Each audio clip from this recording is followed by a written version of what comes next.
Hi, welcome back.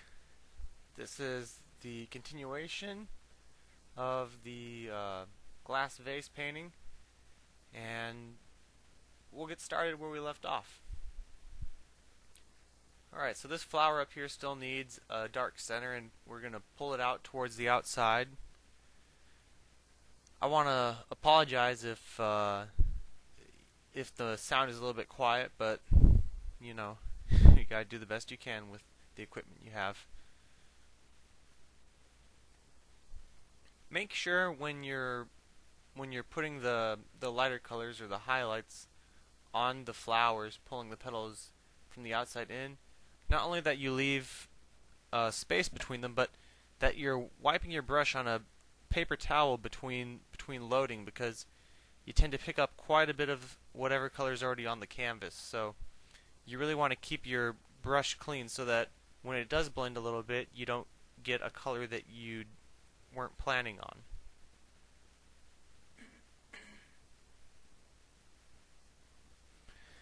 Okay, so of course all these flowers have stems and leaves, all sorts of green things that kind of support them and give body to this arrangement.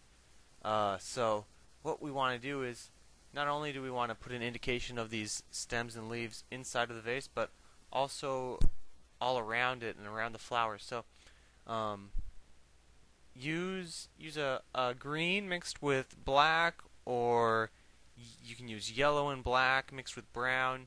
Do something, but you want a very dark green color.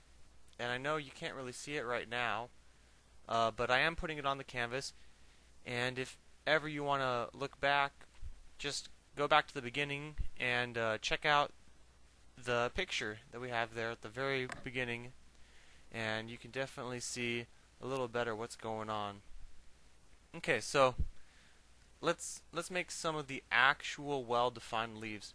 What you want to do is, since we already have a nice cover down there of dark color, take a light yellow or maybe some white and green. I think the yellow works really nicely here. And you're gonna do two sides of the leaf by pulling from the outside in little ridges. So you're making the ridges of the leaves by doing several strokes, just like this. And then you want these leaves to be varied throughout. You want them to be varied in how light they are and how dark they are, and size and shape, direction. And keep in mind that this side to the left of the painting is where the light source is. So we're probably going to want a little more yellow or a little more white on these leaves than on the leaves throughout the rest of the painting. And that's really going to give your painting a sense of authenticity and drama. So continue working. Work the leaves over the top of the vase. You should have already put the dark color there. And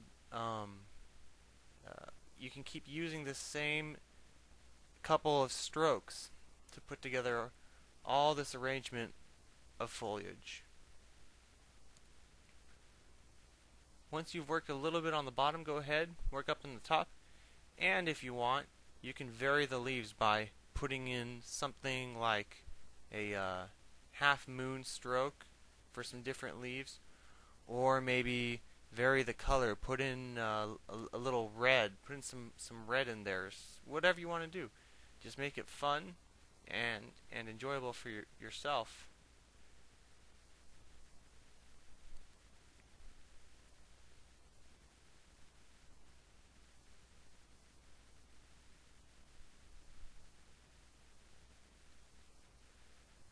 Okay, so like I said, we put that green color inside the vase to suggest some stems and things, but you saw very quickly there me with a paper towel wiping, and I'm going to go and explain it while I highlight the rest of these flowers.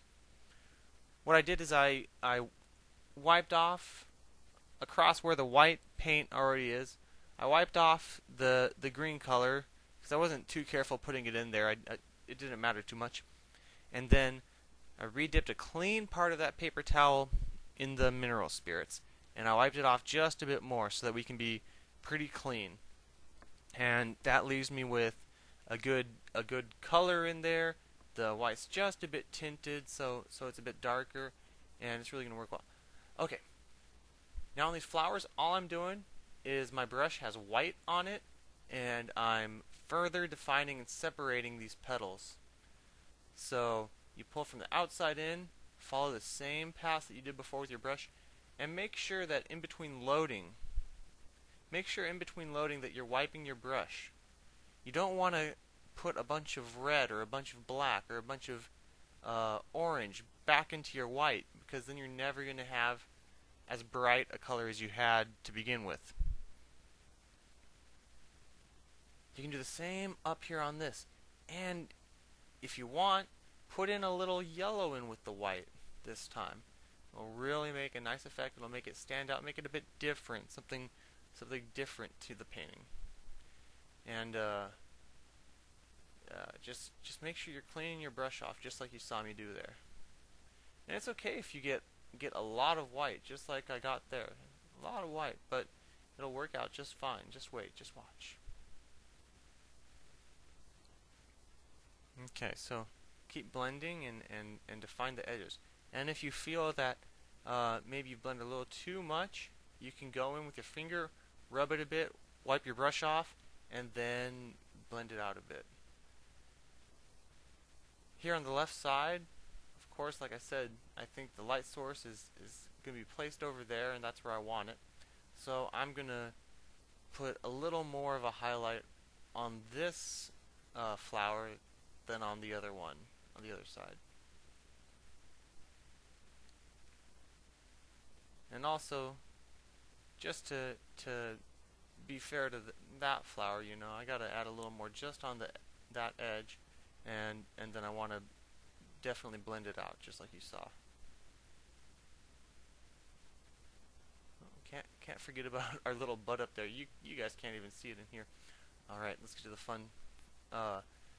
This is just pure white, and what I'm doing is, you remember we created some of those little pockets, little square pockets of color at the very beginning of this painting, and all I'm doing is putting on some highlights here and there over those, and then you can give a little reflection if you want.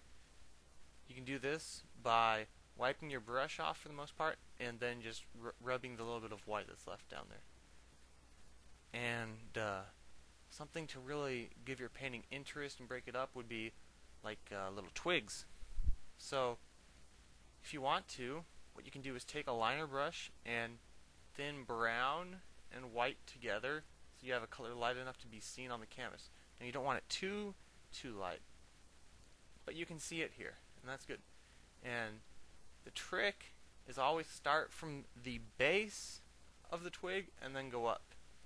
And your hand should make slightly jerky movements, because none of these twigs, they are not necessarily round, and they definitely aren't straight. So little jerky movements simulate very well the way that a twig would be formed. Once you've got enough twigs in to give your painting good pockets of space between the twigs and some more interest, you can go in with some white and some yellow, or white and red, or white and orange, whatever you want for a highlight color, and just follow the same path up and over the twigs. Now if any twigs cross in front of the other twig, make sure you put the highlight there following that twig across, so that when someone sees it they can tell, oh, this is supposed to be in front, this is supposed to cross over here. Just like that right there.